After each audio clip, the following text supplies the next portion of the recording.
School of Rock is a 2003 comedy film written by Mike White and directed by Richard Linklater.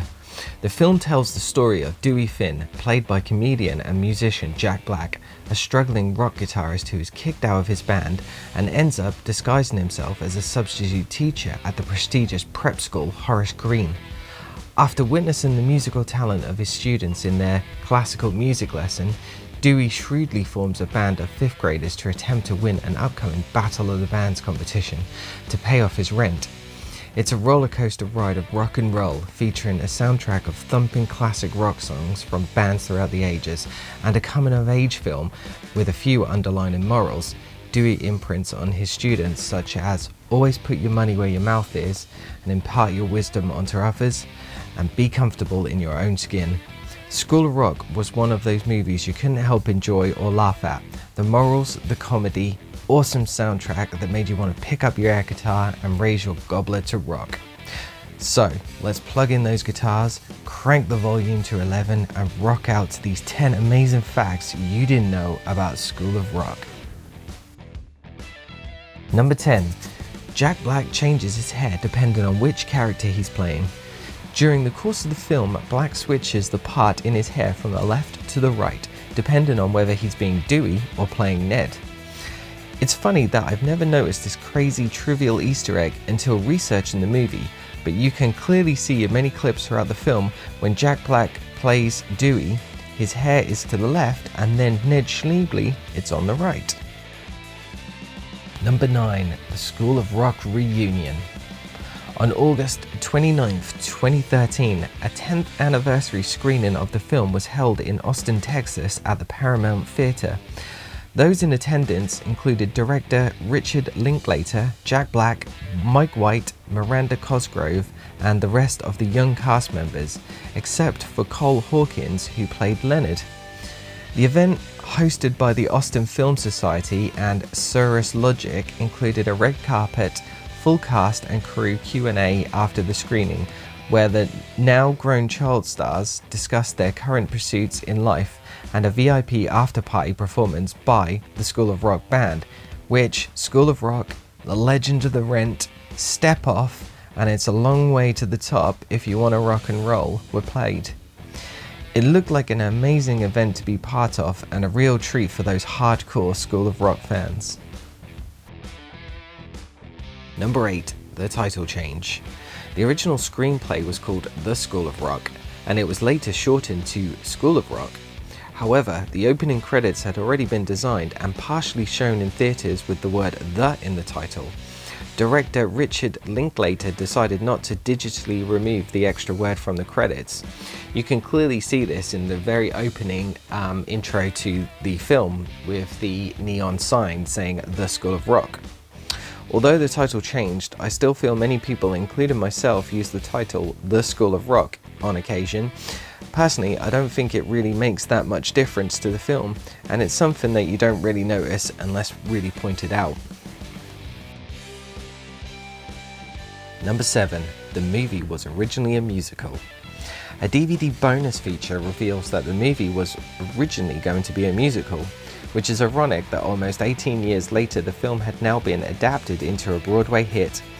It made its debut and world premiere at the Winter Garden Theatre on December 6, 2015, with the music being composed by Andrew Lloyd Webber.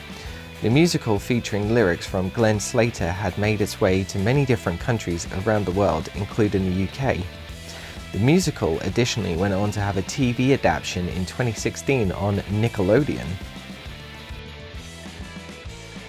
Number 6. A big hit. School of Rock was a massive success, grossing $131 million worldwide on a $35 million budget. The film received positive reviews from critics, with praise for Black's performance and humor. It was the highest grossing music-themed comedy of all time, until it was overtaken in 2015 by Pitch Perfect 2. It's pretty impressive to think that of all the music-themed films around, that this was one of the biggest. It's really interesting to think that if the film had ended up as a musical as it was originally intended to be, like films such as Grease or Mamma Mia, would it have been the smash hit success it was? Or was it the fact that it had both comedy with a few great musical numbers which was the perfect combination. Number 5. Miranda can sing. When Miranda Cosgrove's character sings badly as an audition for a backup singer, she sings Memory from the Broadway musical Cats, which was written by Andrew Lloyd Webber. Webber would go on to write the music for the Broadway musical version of School of Rock. It's amazing to think that Miranda Cosgrove actually went on to take lessons for this scene to sing out of key, as she could in fact sing. Number 4. The idea for the movie. The idea for the movie came when writer Mike White moved into an apartment next to Jack Black. White would often find Jack running naked through the halls or blasting much of the music featured in the movie at full volume. I think it comes as no surprise Jack Black is as much himself on screen as off, and I think this little piece of trivia proves just that, showing Black's comedic side and love for classic rock, which I think gives the film even more authenticity. Number 3. The plea to Led Zeppelin. The rock band Led Zeppelin are notoriously hesitant to allow their music to be licensed for commercial purposes. Knowing this, Richard Linklater filmed a plea by actor Jack Black in front of 1,000 screaming fans, imploring the band to let the production use the Immigrant song in the movie. The plea worked, and the filmed request is included on the DVD. Aptly enough, Jack Black introduced the band's 3 surviving members, Robert Plant, Jimmy Page and John Paul Jones, when they were the recipients of the esteemed Kennedy Center honor in the presence of President Barack Obama and the First Lady Michelle Obama. Number 2. The impact on the child stars. Former child star Rivka Reyes, who played Katie and now goes by the gender-neutral pronouns they/them, revealed in February 2021 that the success of the movie brought Reyes a lot of attention, which led to bullying and addiction. Reyes told the New York Post that classmates made their life painful. Reyes said they also felt unsafe existing because of obsessive fans and feeling sexualized while barely a teen, including by one man who attempted to photograph them while they were in 6th grade, and by online message boards in which adult men would write things like how they couldn't wait until she's 18 or the bassist is going to grow up to be hot. Reyes described themselves as a raging addict from the age of 14 to 24, as they put pressure on themselves to land a bigger part so people would stop calling them Katie and the bullying would stop. They used self-harm, sex, drugs and alcohol as coping mechanisms to get through it. And last up at number 1 is the sequel. In 2008, Jack Black said that a sequel was being considered. It was later reported that director Richard Linklater and producer Scott Rudin would return.